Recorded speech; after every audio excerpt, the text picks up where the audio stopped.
অসুবিধা নাই, নেতার দরকার আছে, নীতির জন্য নেতার পিছনে ঘুরতে পারবা, কোনো সমস্যা নাই। কিন্তু নেতা যখন তোমাকে অনৈতিক কাজের জন্য নির্দেশ দেয়, খবরদার, এটা ইয়াজিদিয়াত। কথা বলেন, ঠিক কিনা, ঠিক কিনা? খবরদার, অন্যায়ভাবে কাউকে আঘাত করা এটা ইয়াজিদিয়াত। এটা ফেরাউনি চরিত্র, এটা নমরুদের চরিত্র, এটা আবু জেহেল, আবুল আহাব, উতবা, সাইবার চরিত্র। কথা বলেন, ঠিক কিনা? যেই দল করো না কেন, প্রত্যেকের পার্সোনাল ম্যাটার। আমি কারো উপর হস্তক্ষেপ করতে চাই না। আমি বলবো না আপনি এই দল ছেড়ে অমুক দলে যান, অমুক দল ছেড়ে তমুক দলে যান। আমি এটা বলতে এখানে আসিনি।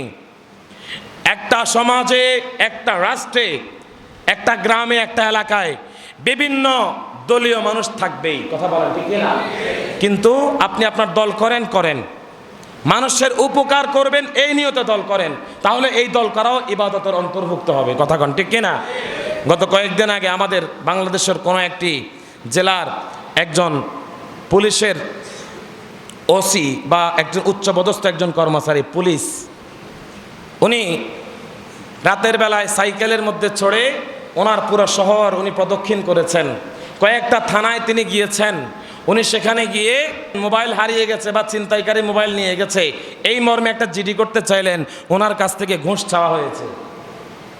উনি বলেছেন যে আমি একজন দায়িত্বশীল, অথচ ছদ্মবেশ ধারণ করার কারণে আমার কাছেও ঘুষ চেয়েছে। তার মানে সাধারণ জনতা কি পরিমাণ পেরেশান হচ্ছে। ইল্লা মাশাআল্লাহ, কিছু কিছু থানায় তো অনেক সৎ পুলিশ অফিসার আছে না নাই? কথা বলেন না কেন? তারা আমাদের দেশ পাহারা দিচ্ছে, তারা আইন শৃঙ্খলা রক্ষাকারী বাহিনী, তাদেরকে সম্মান করা, শ্রদ্ধা করা, এটা আমাদের নাগরিকের নৈতিক দায়িত্ব। কিন্তু যারা নাগরিকের এই দায়িত্ব মাথায় নিয়ে নাগরিকদের এই দায়িত্ব অবহেলা করে, মানুষদেরকে হয়রানি করে, এরা ইয়াজিদি। কথা বলেন, এরা কারা?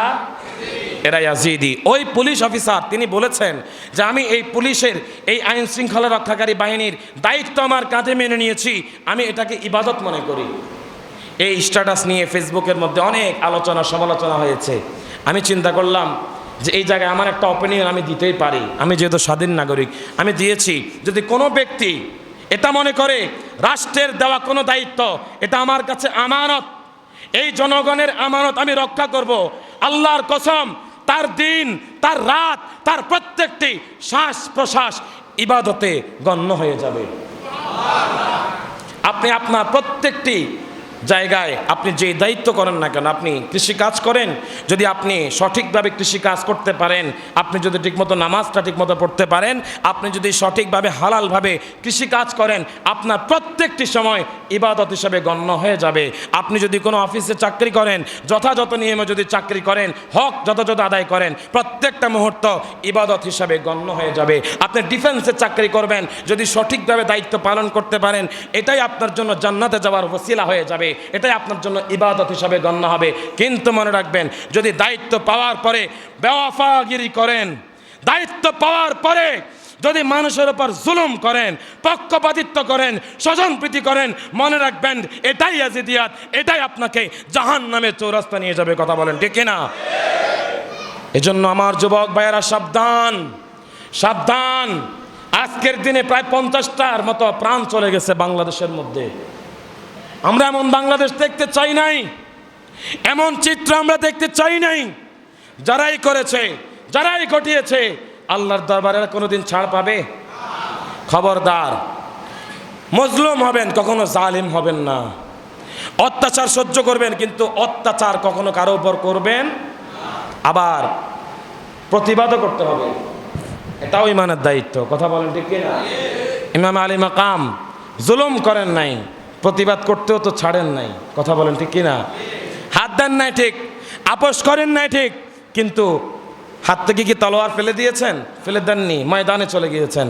তার মানে আমাদের শিক্ষা ইয়াজিদিয়াতের যে ধারা, ওই ধারা থেকে সরে হুসাইনি ধারার মধ্যে নাম তালিকাভুক্ত করে দেওয়া, তাহলেই কিয়ামতের ময়দানে পার পাওয়ার সুযোগ আছে।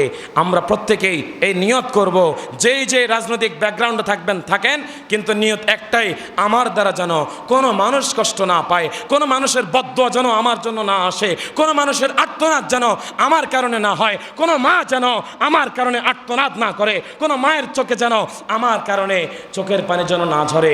এই নিয়ত করে আপনি আপনার দল করেন। আপনাকে স্যালুট, মোবারকবাদ, পায়েন্দাবাদ।